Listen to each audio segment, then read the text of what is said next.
Okay, welcome everyone. Good evening. Thanks for being here. My name is Jason Bordoff. I am co-dean of the Columbia Climate School and director of the Center on Global Energy Policy, professor practice here at Columbia SIPA. Really is a pleasure to be with this group of people coming together in person here. It's been a long time since we did many in-person events, so it's really great to be able to go back to that. Some people are still getting used to that, so we have, I think, about 700 people registered for this event. Huge interest in what these panelists have to say, and in the great book that Jack and Javier wrote. Many are probably watching online, so we encourage you to come up to Morningside Heights if you're in New York for future events and able to do that. We have a lot to talk about with the global commodity market and the energy transition and the impact of Russia's invasion of Ukraine. For those who also listen to the podcast, Columbia Energy Exchange, we just spent an hour with Javier talking about that. We'd already previously done one with both of them on the book, and this was sort of a deep dive into what's happened with Russia's invasion of Ukraine and the extent to which commodities across the board, not just oil, have been affected, and the role of commodity trading firms in those. The book, for those who haven't read it, I highly recommend. It's incredibly readable, entertaining, well-written, just an extraordinary cast of characters that have defined this industry of commodity trading, which is kind of under the radar, and not many people are probably even able to name a lot of the firms who dominate. It's just a small number of firms. So really excited to hear Javier and Jack talk about the book, and then have a discussion about it with Maria. Let me just quickly say that this event's being webcast live. The full video will be available online in the coming days. For those joining via Zoom, you can submit a question for the panelists at any time by clicking on the Q&A button at the bottom of your screen. And we're happy to share that our events are now closed captioned. You can turn the captions on by clicking the live transcript button at the bottom of your screen and then selecting show subtitles. Again, we're lucky to have some world-renowned global energy experts with us. Maria Jelescu is the CEO and founder of Ardennal Investment Management, an investment firm focused on sustainable investing and resilient infrastructure that she started in 2017. Most importantly, she's a member of the advisory board of the Center on Global Energy Policy and co-chairs our Women in Energy Leadership Program. Jack Farchy is a senior reporter covering energy and commodities at Bloomberg News and a co-author of this great new book, The World for Sale. And then lastly, Javier Blas, chief energy correspondent for Bloomberg News, the co-author of that book, and a really prolific, insightful reporter and not a reporter anymore, now an opinion columnist whose opinions you can enjoy in his excellent writing. So again, we're going to open it up a little bit for questions, but we're going to start just by turning to Javier and Jack for those who haven't read it, or even for those who have, to describe a little bit the key insights from the work that they did for quite some time on this book. And then we'll open it up to a conversation a little bit amongst us and then with all of you. Well, thanks, Jason, for having us. And thanks for Columbia and the Center of Global Energy for hosting us. I mean, it's a pleasure to be able to do this face-to-face with alumni, professors, and the public at large online. So that has been, I mean, we published this book a year ago on hardback, just came out on paperback last week in the US, and this is one of the first face-to-face events that we have been able to do. So it has been great. I think that my microphone may be off. Thank you, sir.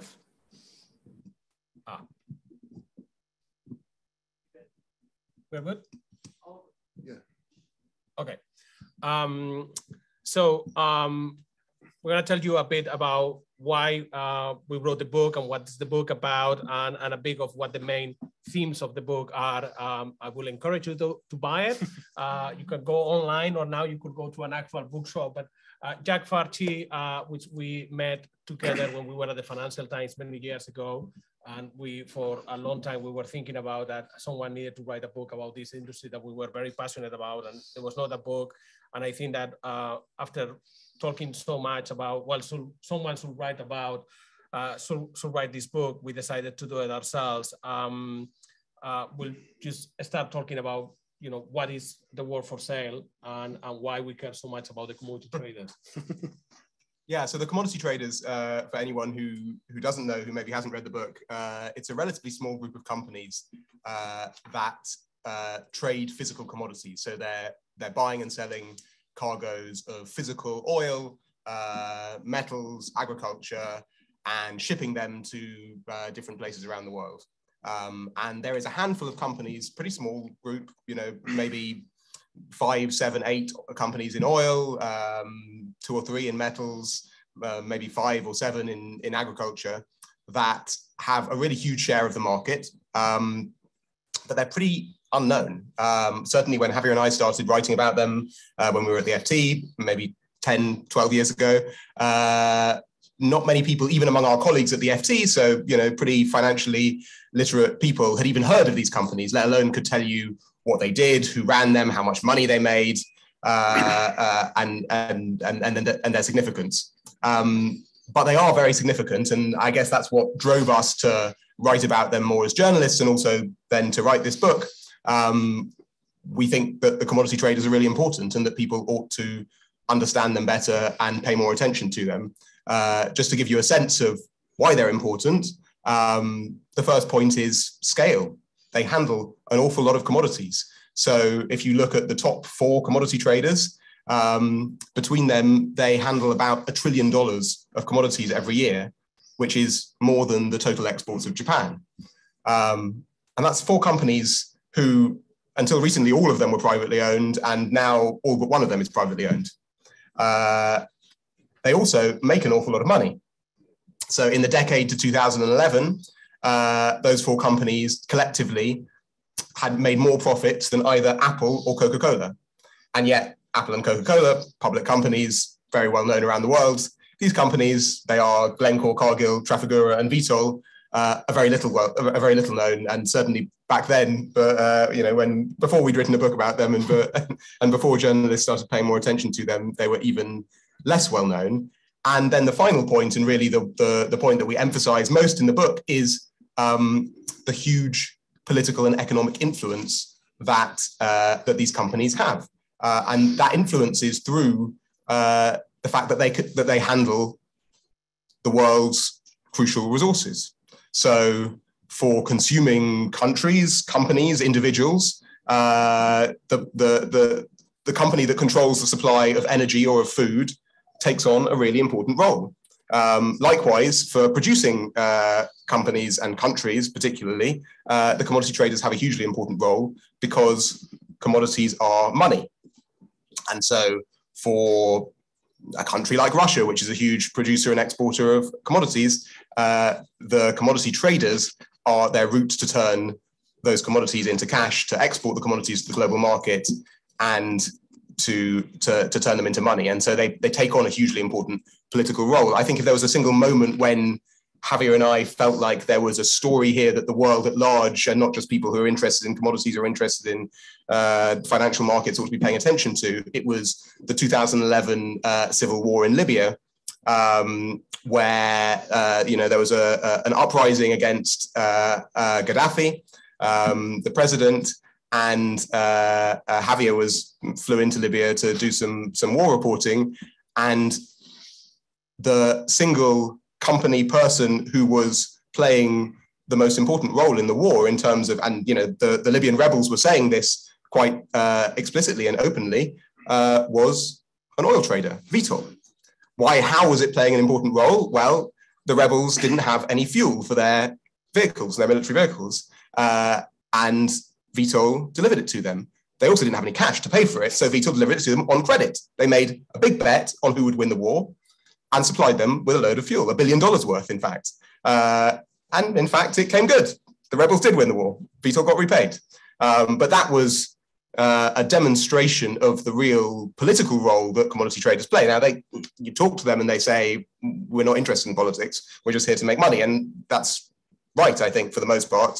They're not interested in politics, but that doesn't mean that they don't have a significant political role. And I guess if we look at one place where it's particularly pertinent today, I don't think we set out with any idea that it would feel quite so relevant. But the conversation that we're having today about Russia and Ukraine, if you look at the history of Russia over the past 30 years since the fall of the Soviet Union, the commodity traders have played a really essential role.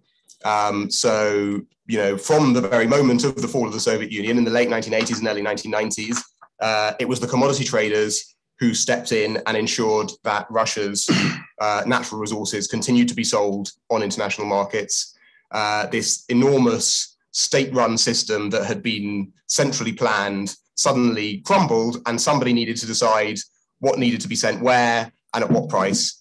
And very few international companies were willing to go and invest their money or even fly into Russia in those days, but the commodity traders did. It was, for commodity markets, an enormous closing down sale. They were buying commodities at maybe a quarter of their international price, getting them out of the country and turning enormous profits. But in the process, that connected the new owners of Russia's resources, the oligarchs, to global markets and helped them become rich. So, for example, we spoke to the former head of Glencore's office in Moscow in those days, in the 1990s, who told us very clearly, we sponsored a number of the oligarchs. Fast forward to the 2000s, the rise of Putin, and the commodity traders were playing a very similar role in the Putin, state, more state-led economy, helping to trade with Rosneft, financing Rosneft as it grew and became a more significant player in the Russian energy industry. And really, since 2014, the annexation of Crimea and the first rounds of Western sanctions against Russia, the commodity traders have played an increasingly crucial role. I mean, we can look at several deals. For example, in 2016, the Russian state was trying to sell a big stake in Rosneft. There weren't very many buyers. Who turned up and organized the deal and was the buyer of the stake of Rosneft for $11 billion? Glencore. The CEO of Glencore, Ivan Glassenberg, was personally thanked by Vladimir Putin for doing this. He was awarded the Medal of Honor. A couple of years later, just as recently as 2020, 2021, two of the other biggest commodity traders, Vitol and Trafigura, have taken multi-billion-dollar stakes in one of Rosneft's flagship projects called Vostok Oil. So the commodity traders have funneled, even after 2014, have funneled a huge amount of money into Russia. We wrote in the book, and I don't think we quite realized how relevant this would feel. We wrote that the traders probably did more to help Vladimir Putin remain in power than anyone else in the international business community. And that seemed very true when we were writing that in 2020. Today, I think it feels even more relevant, and I'll let Javier pick up and talk about what's happened since then. Yeah, I mean, I don't think that we were writing those words, which was just before COVID, and we published the book. I could have never thought that this was going to feel as relevant as it's today. But in Russia today, the commodity traders continue to play a major role. They are the ones who are still selling Russian natural resources into the global markets and making sure that the money goes back into the Russian economy and is controlled by the Kremlin. The major commodity trading houses are like Glencore, Vitol, and Trafigura continue purchasing the refined products and crude oil and placing it into global markets, and they are now taking the role of finding homes for those barrels. European customers increasingly are saying no to Russian barrels, so they have to find a different market. In some cases it's India, in other cases it's China. They are also organizing the blending of the Russian crude with crude oil or refined products from other locations. There is a game that has been practiced many times in many different jurisdictions. And Jason, you know that very well, from Iran, where all of a sudden a lot of Iranian oil got rebranded as Omani, or it was sold as Singaporean blend or Malaysian blend, and it kind of, you almost thought that you were not on the oil market, but actually you were in a cocktail bar ordering some kind of cocktail. Now in Russia, all of a sudden we see a lot of diesel that looks like Russian and it smells like Russian, but it's called Latvian blend because it just gets shipped from Russian terminals into a terminal in the Baltic, mixed with enough diesel from another location. so as to reduce the concentration of Russian oil to 49%. And because it's only 49%, some buyers say, well, this is not Russian. This is a blend. And that's the role of the commodity traders. They have played this role many times before. We tell on the book, they helped Saddam Hussein. Every government that has had trouble selling his natural resources had found a commodity trader, privately owned, entrepreneurial, swashbuckler, willing to find a market for that commodity. The commodity traders help.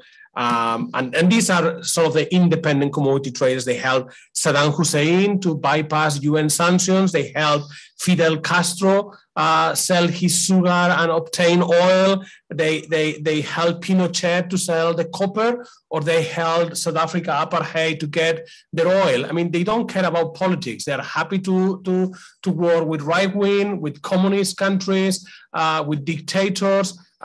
It's all about making money. But in the process of making money, they do take a political role. And we are seeing that in Russia today. I mean, if Russian oil continues to find markets, it's because they are commodity traders, that they are organizing those shipments, that they are financing them, et cetera, et cetera. And the same thing happens in agriculture. Is agricultural Western firms that they remain heavily involved in Russian farming, financing the farming companies, getting the agricultural commodities into the ports and into global markets. Cargill of the United States, Bunge also the United States, are companies that are Glencore, obviously with his agricultural division. They are hugely involved into Russian agriculture. And the same happens with some of the metal companies. I mean, we think sometimes that Russia is mostly about oil and gas and a bit of agriculture, but Russia also plays a huge role in metals market, particularly nickel, which is an increasingly important metal for batteries. Also on aluminum, which is increasingly in demand because the more aluminum you use on means of transportation, particularly cars, we are replacing the steel, which is heavy, with aluminum, which is lighter. So you get more miles per gallon on gasoline, or you get a longer range with your battery. And those trading houses continue to move the barrels. But what is perhaps interesting, and I don't know if Jack and I could have seen it before the crisis happened this time, is even the trading houses which previously were willing to go to any place, do business with anyone, and kind of put the morality to one side and just do business, and profit was the only reason that they were acting. Even those commodity traders now are getting under pressure, and they're practicing something that I was a bit surprised, that is self-sanctioning. Even when it's legal, and when governments say you can continue doing this, they're taking a step back, which has been a bit surprising. And I don't know yet how much is PR and a spin to us journalists, and how much is in reality. What we see still today is that the commodity traders that we talk on the book continue to be heavily involved in Russia, in moving Russian commodities. And that one of the things that we wanted with the book is that we thought that because they play such a big role economically, but also politically, we needed to understand them better, to know about them.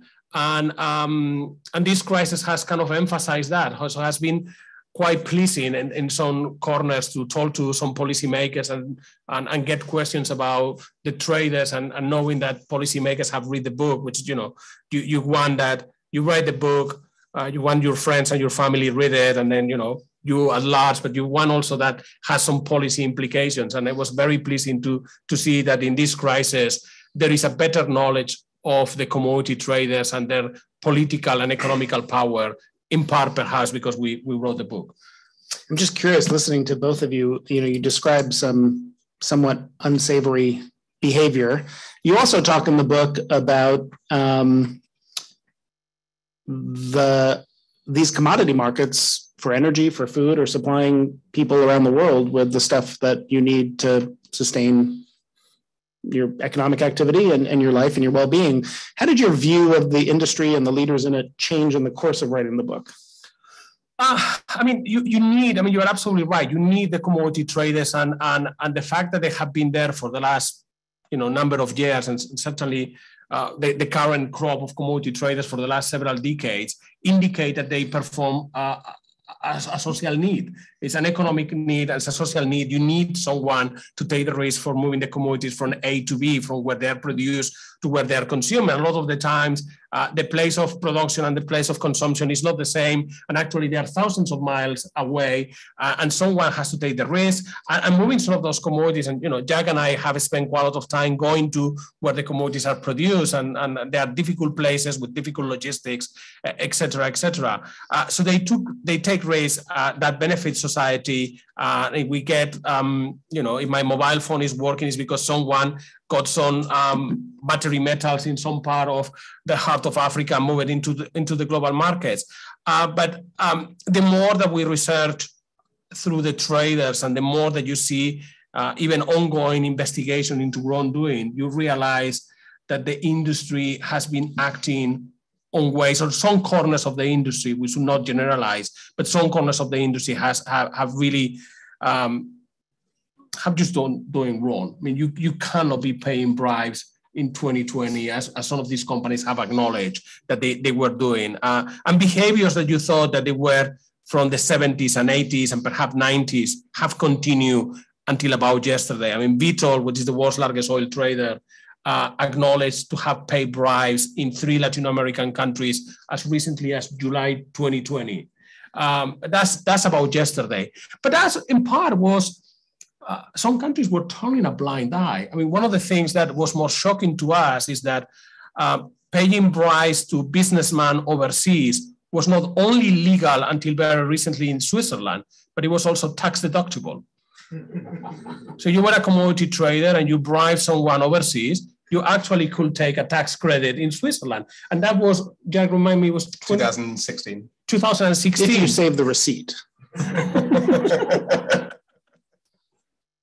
So let me ask, this is not, the event is not about Russia's invasion of Ukraine, but obviously it's brought to the present the important role these commodity trading firms are playing. So we're not going to do a deep dive. I just want to ask you about one or two things today, and then Maria, get your reaction to it. You described an industry that is opaque, that's unregulated, and so there's more and more calls in just in the last few weeks for regulation of this industry. Do you think that's needed? What would that look like? Yeah, I think it probably is needed.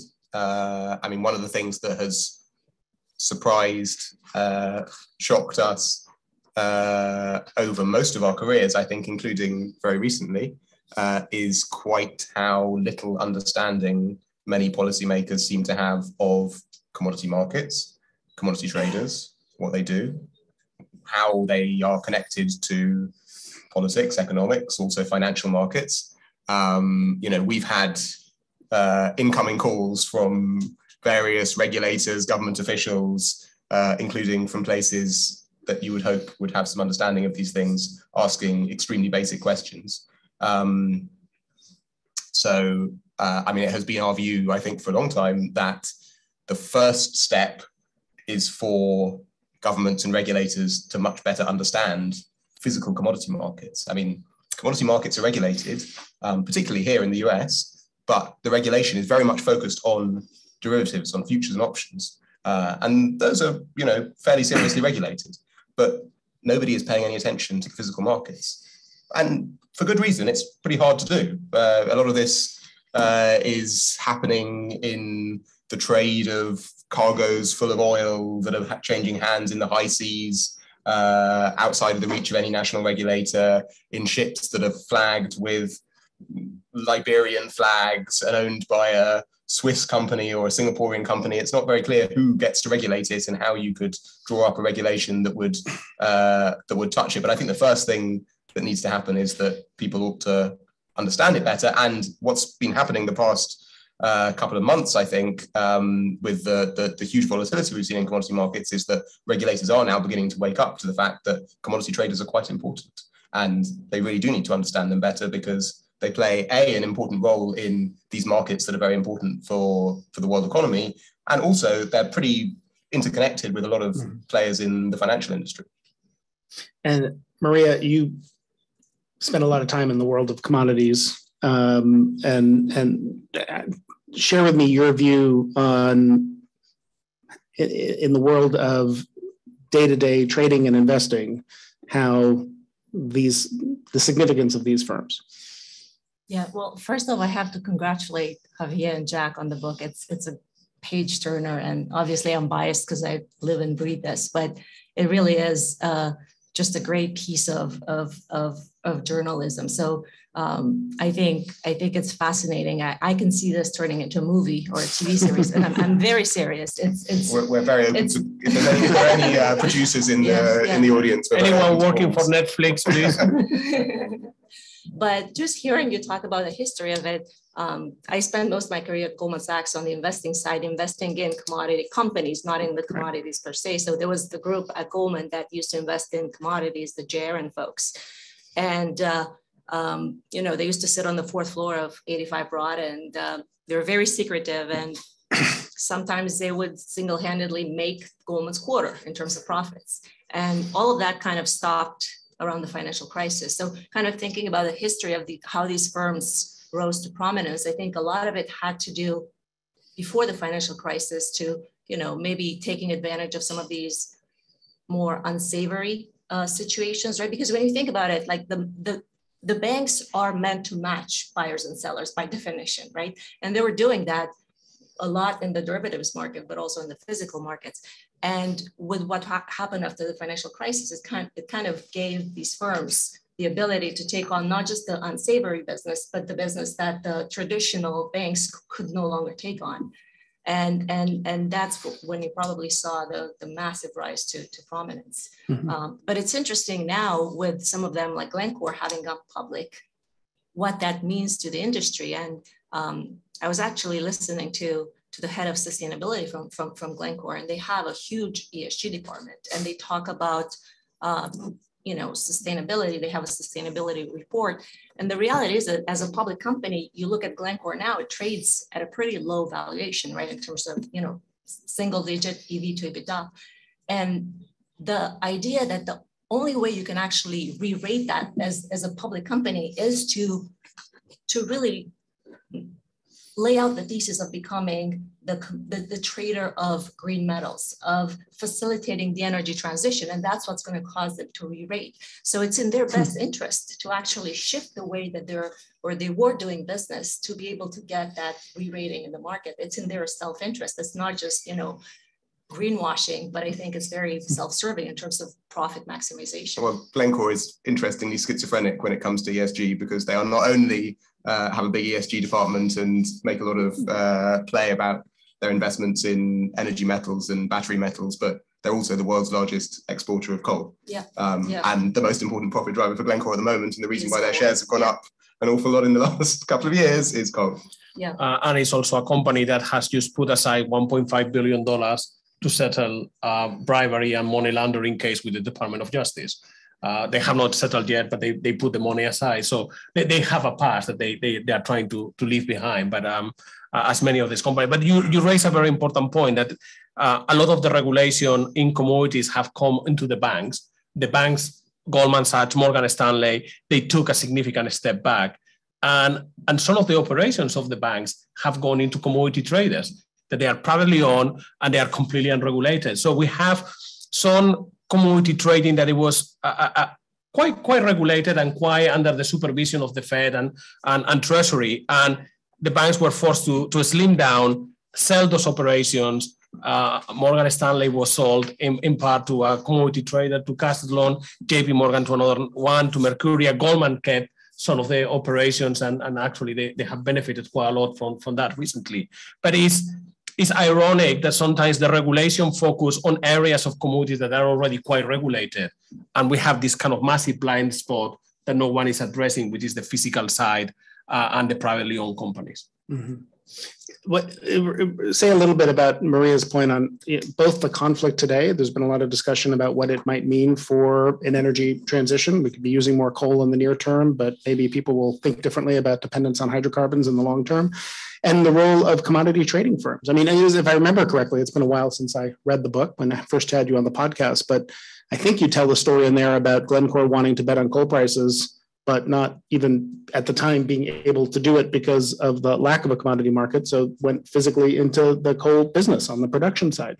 Do you see the energy transition and some of the considerations that are in their economic interest potentially affecting behavior in this industry now?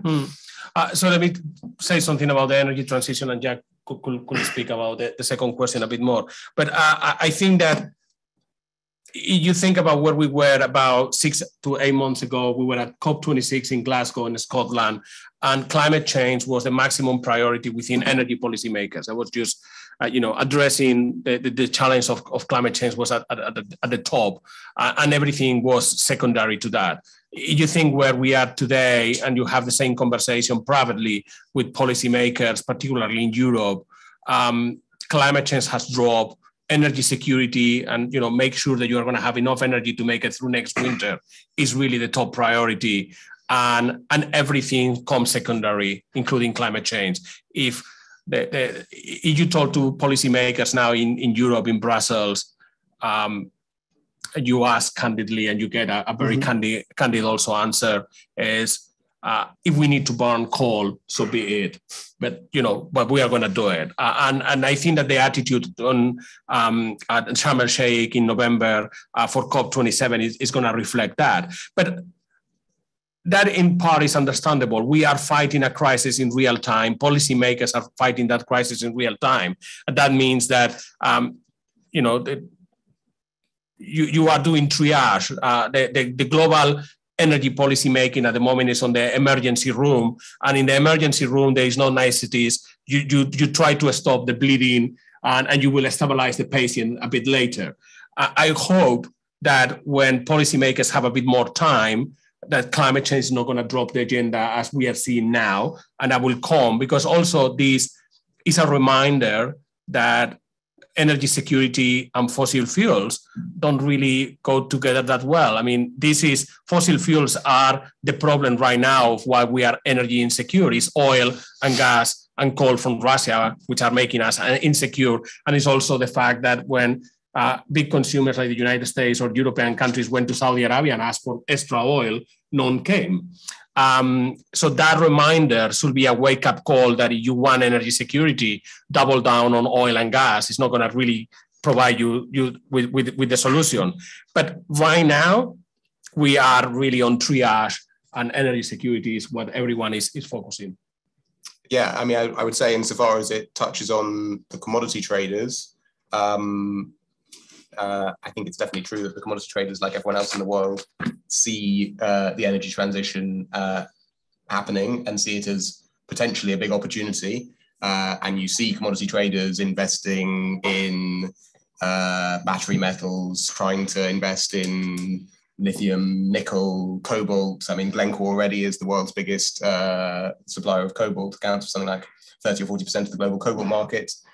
Thanks to their mines in Democratic Republic of Congo, but also looking at things like hydrogen, trading carbon credits. So, they definitely are, like investors everywhere else in the world, interested in the opportunity. I think it's probably hard to overstate the fact that oil and gas remain enormously significant in the same way that they remain enormously significant for the world economy, remain enormously significant for the bottom lines of the commodity traders. So, cobalt is interesting and nice, but it's tiny relative to oil.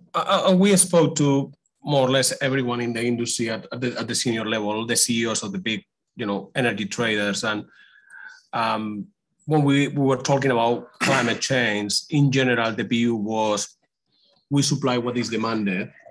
If the demand moves elsewhere, we don't need oil, we will not supply oil. But as long as the demand is there, and whether they have an ethical problem with that, they didn't show it. Where are we in the commodities market today? Before Russia invaded Ukraine, Europe had a difficult winter. There was concern about underinvestment, a possible commodity supercycle. Now, this new shock to the system, broadly speaking, obviously lots of commodities are in a different place, and beyond oil and gas, we've seen the London Metal Exchange shut down recently and cancel some activity. I'm just curious, each of your views. I don't know if you want to start or have a view on that, Maria, with the energy sector today. Where are we? Yeah, I'll start by saying I think the commodity traders themselves are not any different from any energy company or any metal supplier company. They all have the bulk of the business as the traditional legacy business, and they're all trying to grow this energy transition, which right now is minuscule, but 10 years out, if you take that long-term view, it could be material, and it could actually be the main driver of profitability of these companies. But to the discussion we had earlier on, energy transition versus energy security, I'd like to add another lens to the equation. Energy transition is highly inflationary, and we're very aware of that. And it was pain that we're willing, in general, to inflict upon ourselves to go through it. Energy security is also highly inflationary. When you combine the two, it's almost 1 + 1 = 3 in terms of the disproportionate impact on these markets. And what's really difficult right now is the fact that we're looking at elections, and that's where the politics come into play, right? Like France just dodged a big one this past weekend, but in the US we're looking at midterm elections. China's looking at elections later this year, which is significant. So something has to give, and in this world of inflation on top of inflation, unfortunately, I think energy transition will at least temporarily take a step back. Can you just explain the comment you made there for people who might be thinking, well, renewables are super cheap and their prices can be more stable, not as subject to fuel price risk. So when you say it's highly inflationary, explain that. Well, technically, you can look at the cost of solar and wind and those panels. And the latest numbers we have in mind are 2019 panel prices and wind turbine prices. They're based on commodity prices from 2 years ago in terms of nickel, in terms of steel, in terms of cobalt. If you actually mark to market the cost of an electric vehicle, the cost of a wind turbine, the cost of a solar panel, you're going to see massive inflation. And if you assume the penetration rates that a lot of the industry pundits apply to these, it's going to be even more inflationary, because you're not going to get the supply response for us to be able to make the amount of copper we're going to need, the amount of nickel that we're going to need, unless prices go a lot higher.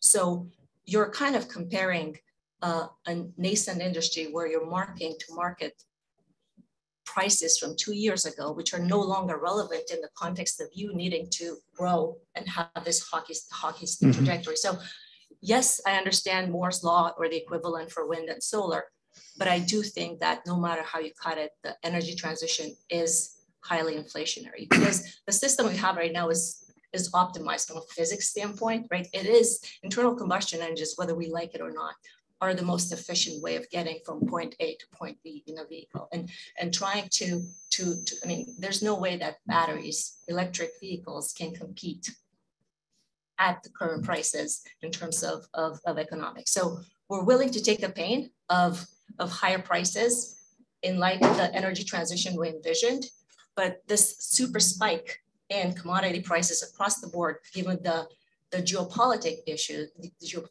makes it so much more complicated and so much more inflationary. You want to comment a little bit on where we are in like the commodity super cycle right now?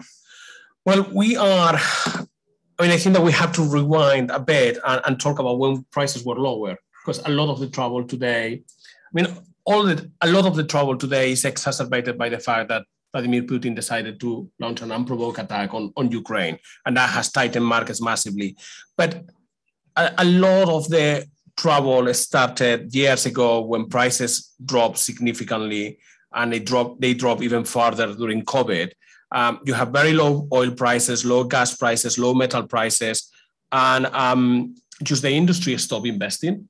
And that takes time because you have some buffers, you have a spare capacity. So you go through it when the economy recovers.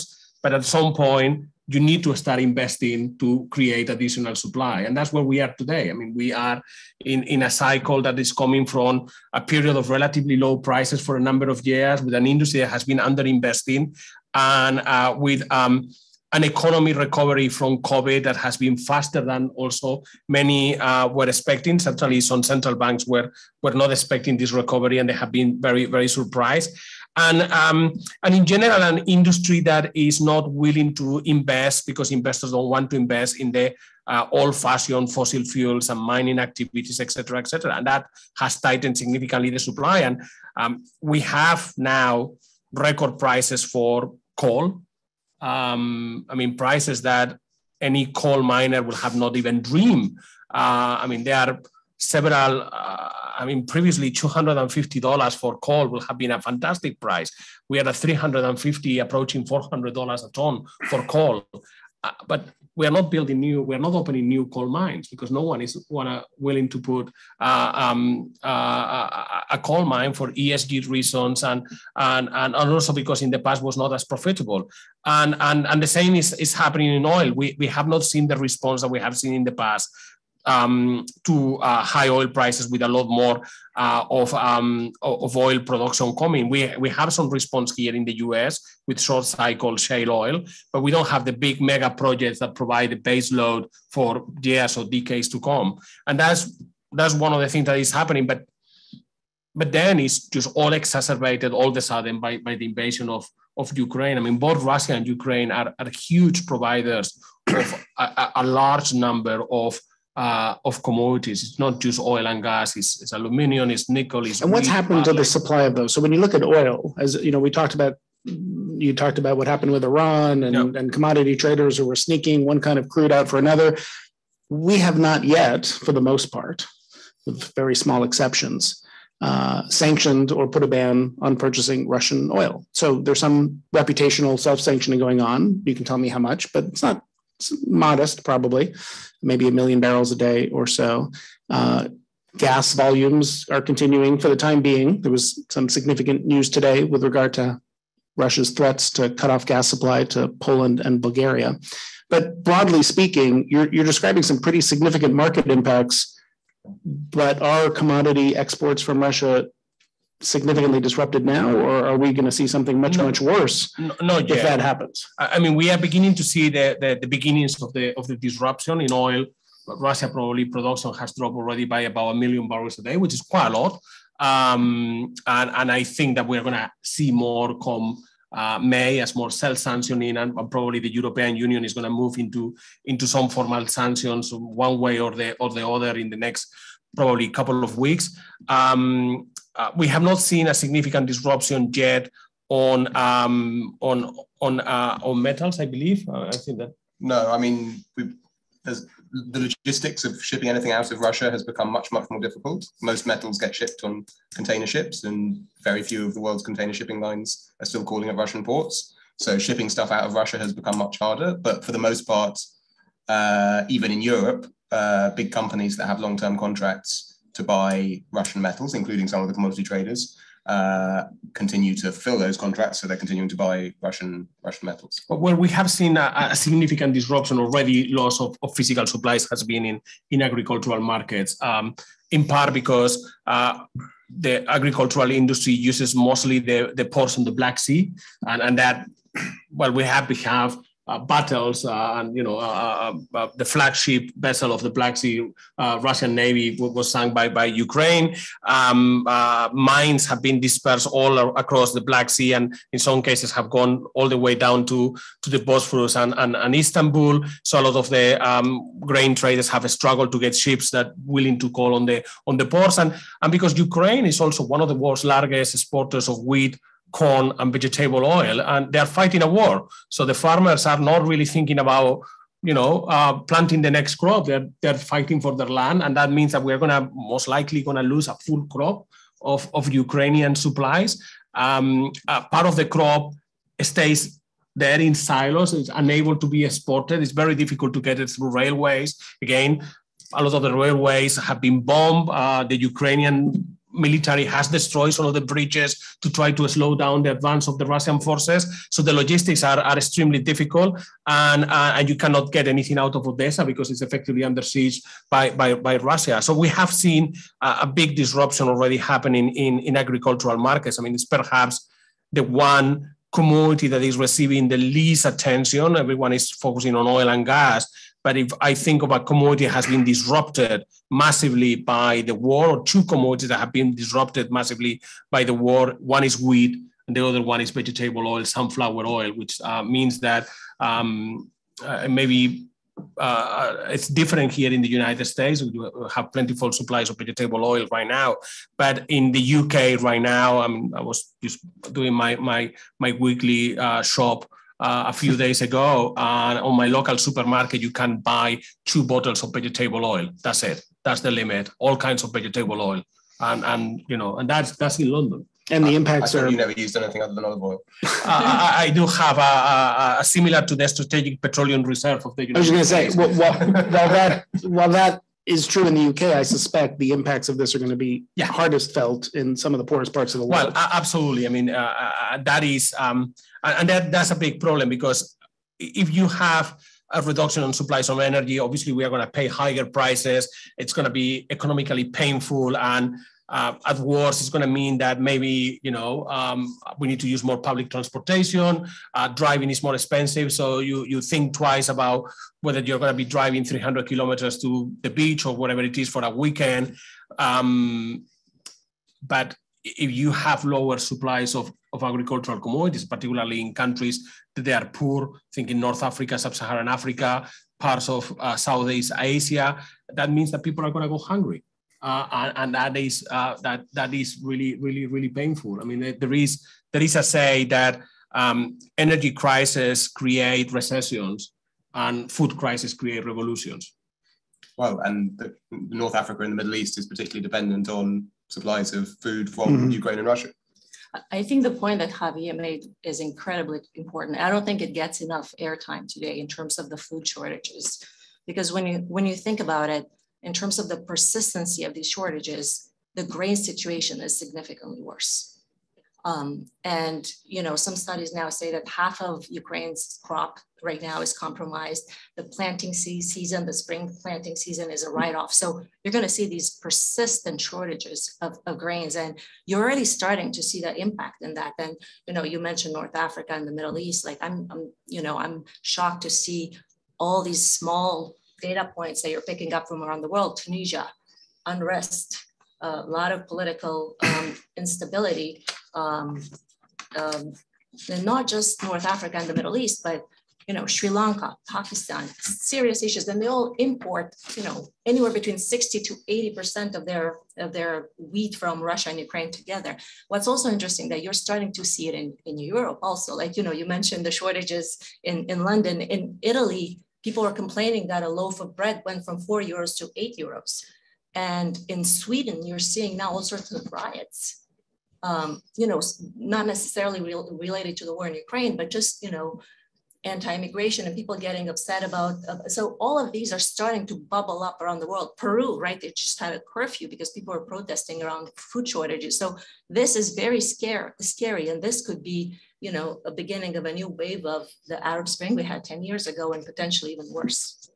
I'm going to open it up to the audience in a second. I just want to one or two last questions. Coming back to the commodity trading firms, you write in the book, before Russia's invasion of Ukraine, about the financial risks taken by traders as intermediaries in these billion-dollar deals. And we've seen a lot of highly leveraged companies that, when those margin calls come, have recently said that maybe we need support from central bankers to make it through this. Does that make any sense as a matter of good policy for central bankers? And how systemic is the financial risk to the broader economy if these trading houses were to fail? Javier and I possibly disagree slightly on this question. Yeah, excellent.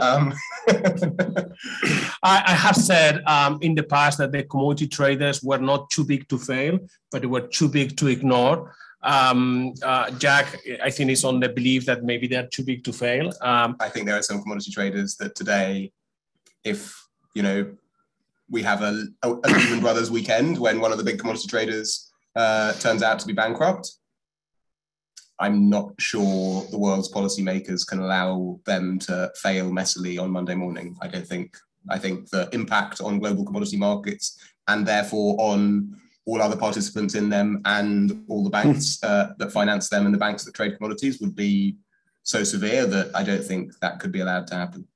But it was very interesting that the Fed look at this, the ECB have looked at this, because as you said, a lobby group for the energy traders in Europe asked the European governments for a taxpayer bailout. I mean, they put it as an enhanced liquidity system, which means just taxpayer money at the benefit. But both the ECB and the Fed said no. And one of the things that the Fed said was very interesting is that the threshold for Fed support on an unregulated market, and I think that that was very important. I mean, the Fed look at this, and I think that that's what probably is coming. When you see the traders asking for help, and then the policymakers say, well, this is a completely unregulated market and unregulated industry. We have always assumed that, A, there was not going to be a problem here, and there was a problem, the industry will resolve itself the problem. And all of a sudden, they're asking for taxpayer money. So that means that probably we need to look at this with a bit more close attention. And I think that that's going to change. I think that the Bank of England took a look at the industry and discovered that it could not really make sense of some of the deals that were going on because of the opacity of the market. And I don't think that the Bank of England will like to be in a situation similar to that. I think that next time that they look at commodity markets, because there is a problem, they don't want to see opacity. They want to really understand very quickly what's going on. And I suspect that it's not going to be perhaps as intense as Wall Street went post-financial crisis, but I think that perhaps this is the kind of the global financial crisis moment for the commodity industry, and more regulation comes. I mean, just look at the nickel trade, right? The short squeeze that happened, and God forbid that was in a deeper market, and the wacky things. Do you want to explain the?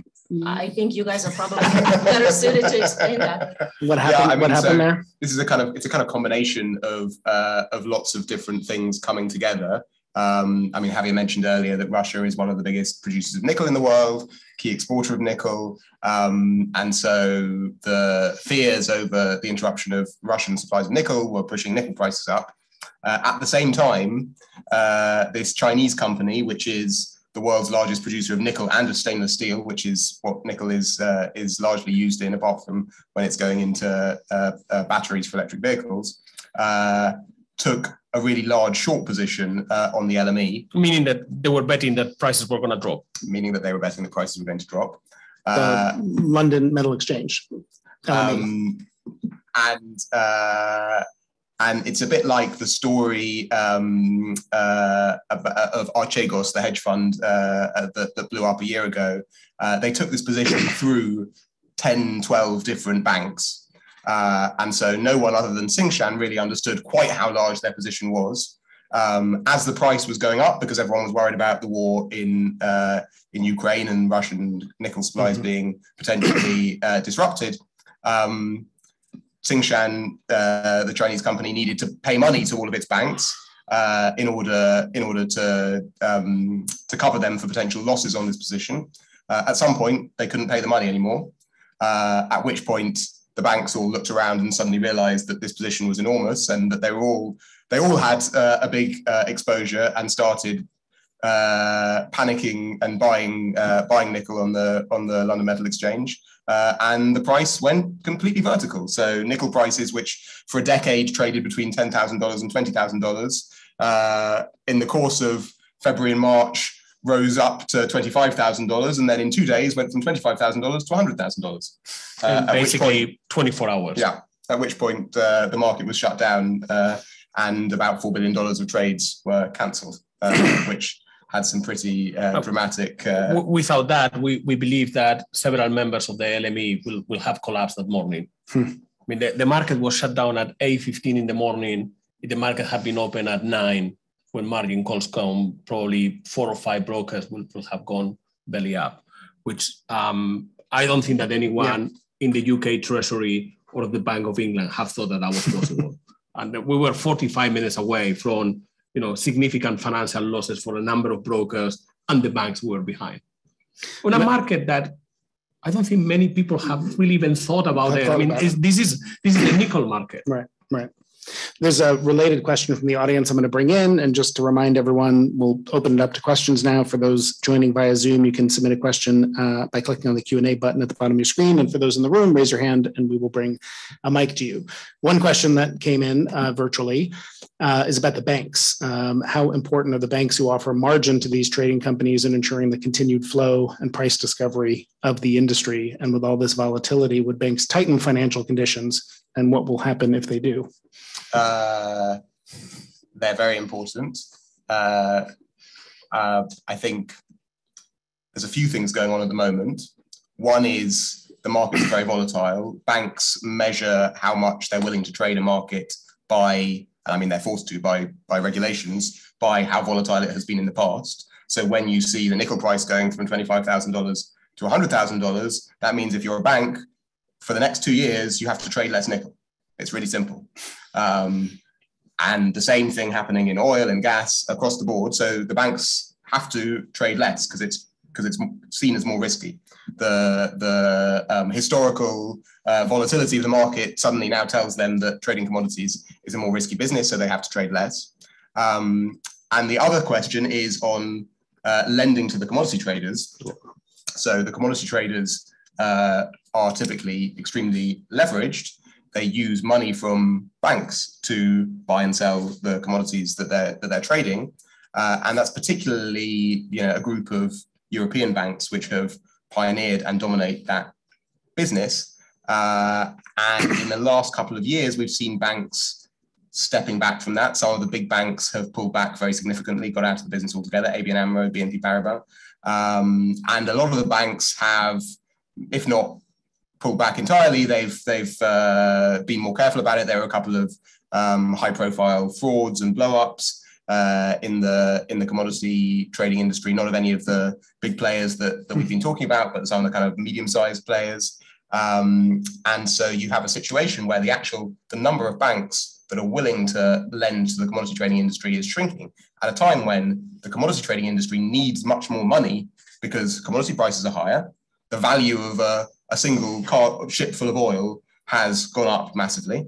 So they need more financing, and they also need more financing to trade derivatives markets. In order to insure their cargo of oil and protect themselves against the possibility of the price falling, they need to sell an oil futures contract, and that means they need to have margin to post at the exchange, and the amount of margin they have to post has gone up dramatically. So they need an awful lot more financing, and there are fewer banks willing to provide it to them, and that's definitely a problem. I mean, the financing needs, particularly on the margins that Jack was mentioning, have gone from a commodity trading firm that pre-crisis will expect to see margin calls. That's what you have to put at the end of the day. The prices have moved against you in the range of 100 million to 500 million. Now is in the range of 1 billion to 5 billion, and some commodity trading houses have seen. I mean, you start calculating around 3 o'clock what your margin is going to be at the end of the day.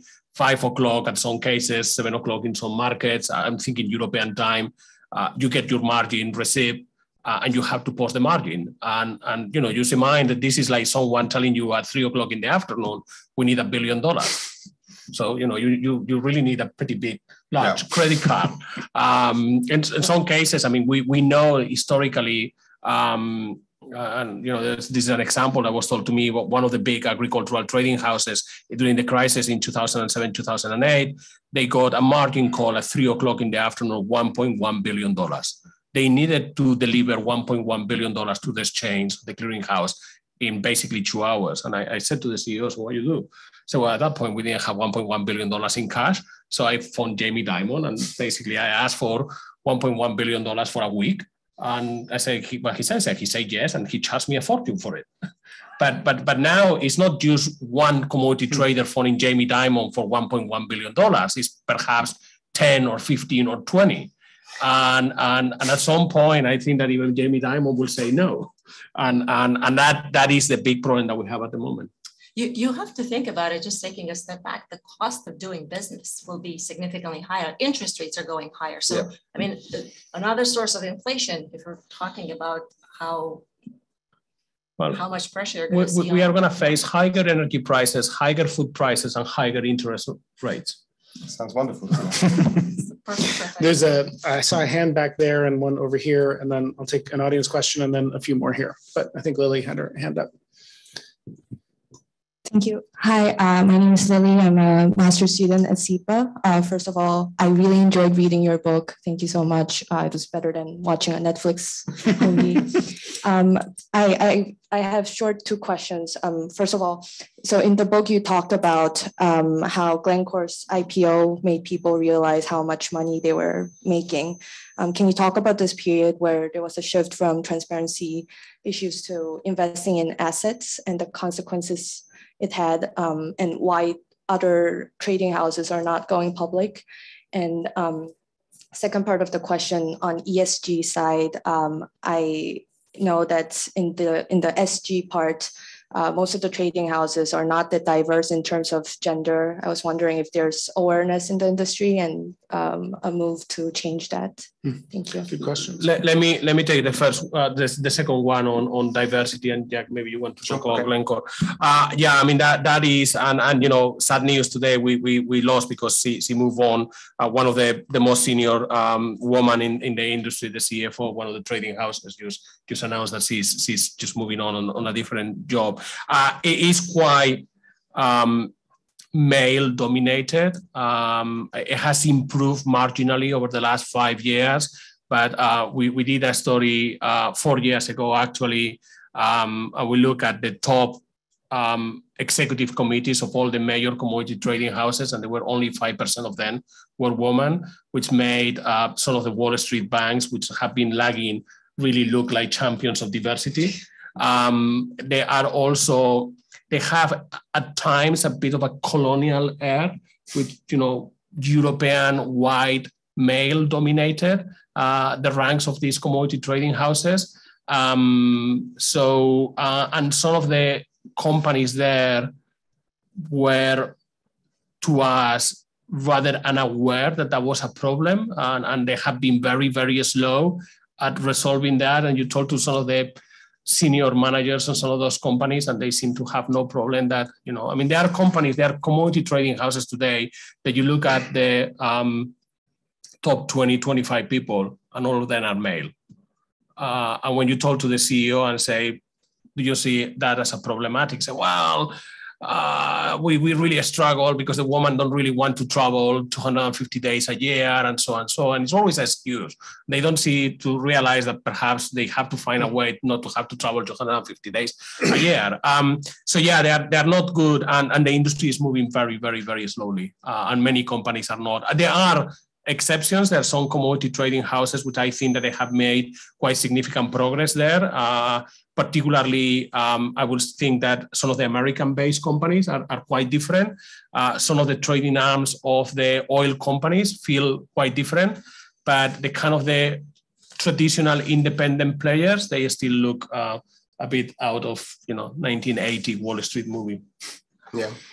To your question on why other commodity traders haven't followed Glencore down the path of going public, I think probably the main reason is to do with not wanting to share all of your secrets, of wanting to be private and not to have to tell the world exactly what you're doing and answer to public shareholders every quarter. I mean, I think people have observed Glencore's experience, and you know, there've been moments when public markets have really lost confidence in Glencore, and that has been highly stressful for Glencore, and thought we don't want to go through that. Thank you very much. There's a question over here. Sumay, thanks for being here. We talked about energy markets and we talked about agricultural commodities, and both are driving inflation. Can you talk a little bit more about the relationship between the two, thinking of natural gas as an input for fertilizer, for food, or even propane for drying grain in the US? Yeah, no, absolutely. Well, I think that two linkages there. One is, as you say, the cost of inputs. I mean, farmers rely on diesel, and it's quite, my uncle is a farmer. It's quite you go with him to the gas station and he shows you how much diesel goes into that John Deere, and it's a lot. It's a lot more than my car. So with diesel prices at the record high at the retail level and not sign that they're going to come back, farmers are going to be seeing quite a lot of cost inflation. Fertilizer prices, as you say, prices have moved from about, just to use a general index, from about $1,000 a ton to about $2,000 a ton on fertilizer. That is a lot to do with the increase in gas prices, the fact that also Russia and Belarus are big fertilizer producers. Propane used for drying, propane used to, and natural gas used to, we in the West, we heat glass houses to get vegetables, tomatoes, cucumbers through the year, and we heat also chicken farms. A lot of the egg production comes thanks to natural gas heating for the chicken, and that is getting very, very expensive. But the other side is that we have a problem now with the supply of vegetable oil. But at the same time, we have a very tight diesel market. So we are trying to produce as much biodiesel as we can because it's extremely profitable and is also kind of fits some of the, or makes a take on some of our climate change policies. Well, that's going to tighten even more the vegetable oil market. And to me was quite ironic that on the same day that Secretary Yellen call for a summit on the sidelines of the IMF and the World Bank spring meetings in Washington to discuss the problem of high food prices, Secretary Blas and President Biden announced an increase on the blending of corn ethanol into gasoline from E10 to E15. And you recognize that you have a food supply problem with corn at the center of it. And at the same time, you put more corn into, well, gasoline. I thought that was a bit, not exactly joined up thinking. Yes. The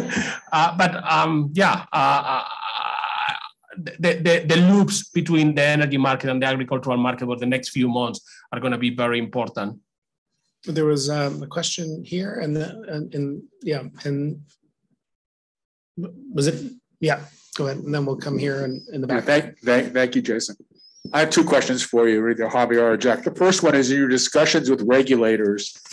Do you think they've expressed any regret, and do they understand that essentially the financial regulators, that they took the global commodity markets and handed it to 4 companies that were unregulated, 3 located in Switzerland, other one in Singapore? And do you think they're going to rethink that either through Dodd-Frank or how the BIS looks at how the application of capital is applied by BIS rules? And the second question I have is, when you write the sequel to this book, which I think you will, I hope you do anyway, how prominent will carbon trading feature in that?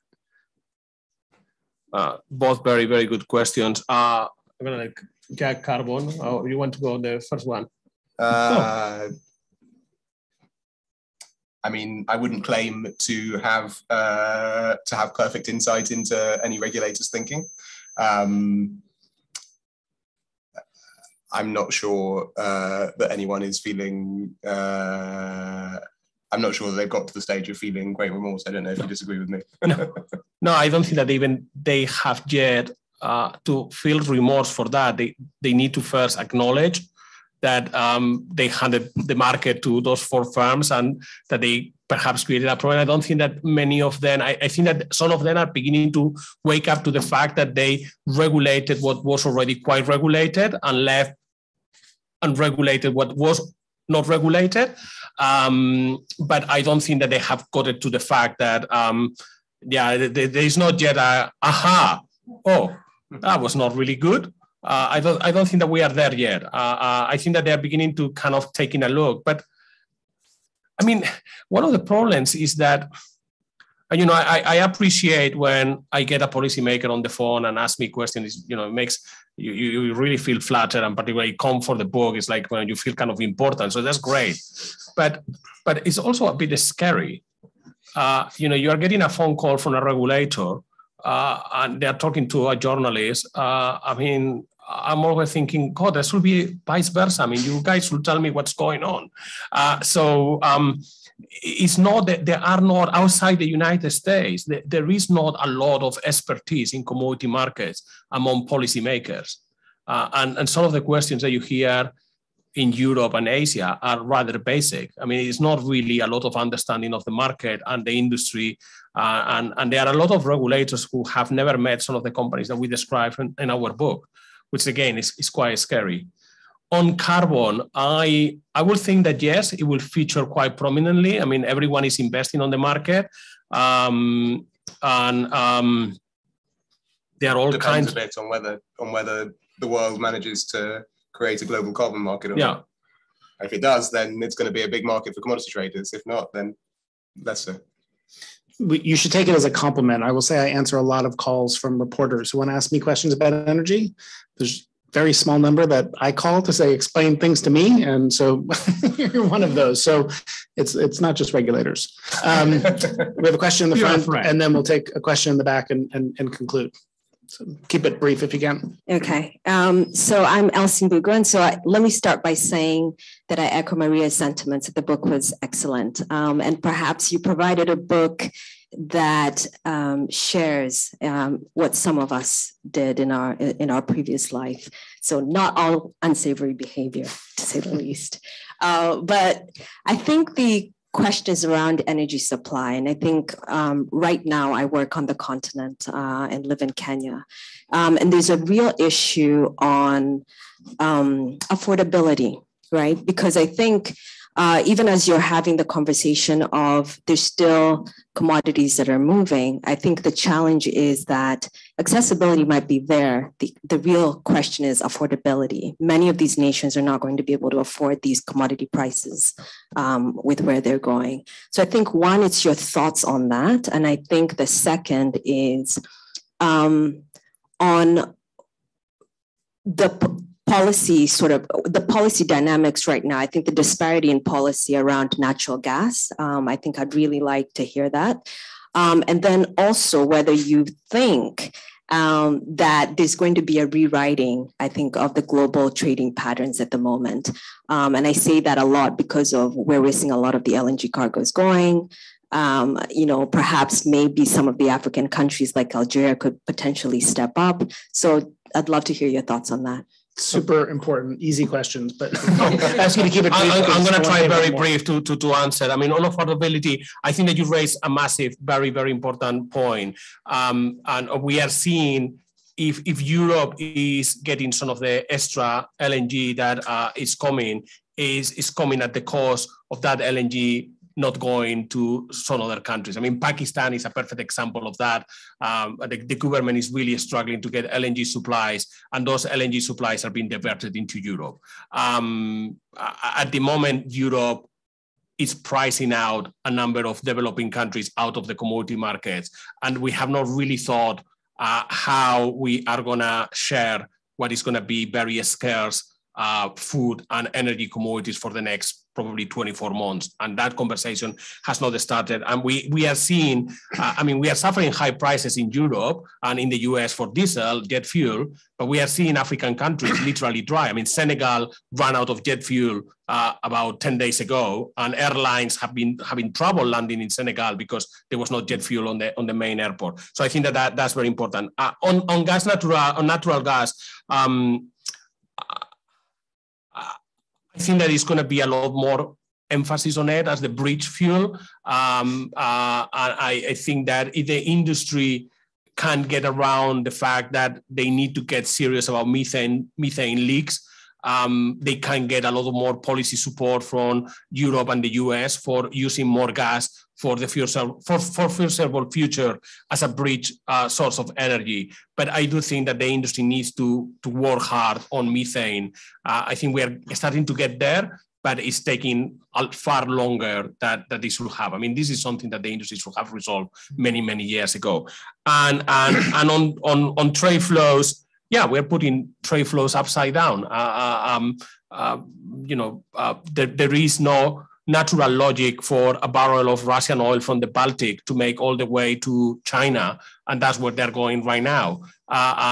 We are getting, we are reaching the point where LNG from Australia may make the way all the way to Europe. That is happening because we are in an emergency situation, and I don't know how long that's going to stay, but I think that trade routes are going to be upside down for the foreseeable future. We're out of time, but you were waiting patiently, so I want to take the last question. Sorry. My name is Paula Fontanella Chapman. I'm an alumni from Columbia Engineering, and I'm affiliated with Argentum Capital Partners. And my question has to do with energy transition and climate change and all the things that we talk about. What is your view, given what's just been discussed here about the decrease in financing for commodities, especially some of the transition metals that are essential for the energy transition we're all talking about as it relates to climate? What is the impact that you believe will that have? With those dates that are set out there about when do we reach some of the climate targets we're all talking about, will that have to move in the light of what's happening here? Because if the funding starts to dry up for the energy transition metals, what happens next? I don't think the funding is drying up for energy transition metals. I think it's definitely the case that there is less funding than there needs to be. I mean, if you look at the growth of some of these markets that's projected, if people meet their targets for decarbonisation for electric vehicles, you know, the nickel market, the cobalt market, the lithium market need to grow manyfold over the next 10, 15, 20 years. And the investments that are needed to make that happen are not happening yet. The copper market, you know, probably needs to grow 30, 50%. The investments needed to make that happen are not happening yet. So people are investing, and certainly, I think if you look at capex into lithium, nickel, cobalt, copper, it's going up, probably with the exception of 2020 and the year of COVID, but not going up fast enough by any stretch of the imagination. And at the same time, you have the issue of capital expenditure into the old economy, into fossil fuels, going down very dramatically at a time when we haven't really stopped consuming them at all. Demand is still going up. Yeah, I mean, one of the biggest problems that I see right now is that we are having this discussion about, you know, the energy transition, and in 2022 we are going to see record oil demand, record gas demand, and record coal demand. We have been trying to move away from coal for the last 25, 30 years by making serious efforts, and still 2022 will see a record demand for coal. I'm going to do a final service for you, because this whole conversation sounds, if you haven't read the book, like a sort of technocratic, dry. It's an extraordinary, I mean, the Netflix point, like the colorful, extraordinary, outrageous characters that are in this book. So do you have like who's the most colorful, outrageous? Do you have a favorite, not in the sense of a wonderful person, but who's the most extraordinary character in your view in the book? And who would play it in the Netflix series? Who's your favorite, Jack? I think probably Mark Rich, right? I mean, if there's one person who sums up the physical commodity trading world, it's Mark Rich. You know, this guy who traded with Iran before the revolution and after the revolution, who supplied oil to apartheid South Africa, who admitted very happily having paid bribes. Brown envelopes. No, I mean, I think he used the word bribe. Yeah, he used the word bribe. Who kind of was this epitome image of a commodity trader with a fat cigar in his mouth and very clearly saying, you know, I mean, there's a wonderful quote from him. A reporter from NBC cornered him once, and it was kind of the early 90s, and he was being taken to task over trading with apartheid South Africa. And he said, "Oh no, you don't understand. I abhor apartheid, but it's all about the money." And let's not forget, he escaped prosecution in the United States, just kind of boarding a late flight, and stayed in Switzerland for many years, protected effectively by the Swiss authorities.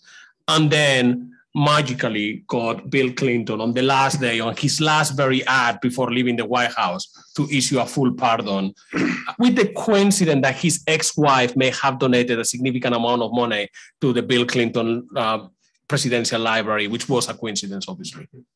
It was probably, in my view, the most colorful character in the book, and also the role he played in the development of the commodities financing business. I mean, it probably wouldn't exist in the way it does he was without probably the godfather of the industry. Yeah. Javier, Jack, Maria, thank you, all of you for being with us for this really interesting conversation. Thanks to you here today in person. Thanks to our audience joining virtually. As we mentioned, the full video recording of this event will be available on the Center on Global Energy Policy's website in a few days. Our next event, please join us for that too, will be a fireside chat with Kadri Simpson, the Commissioner for Energy of the European Commission, this Thursday at noon Eastern. We hope many of you can join us in person. We'll also live stream the conversation as always. And for a full calendar of our events, visit the Center on Global Energy Policy's website. We hope you enjoy the rest of the day and look forward to seeing you soon. Thank you. Thank you.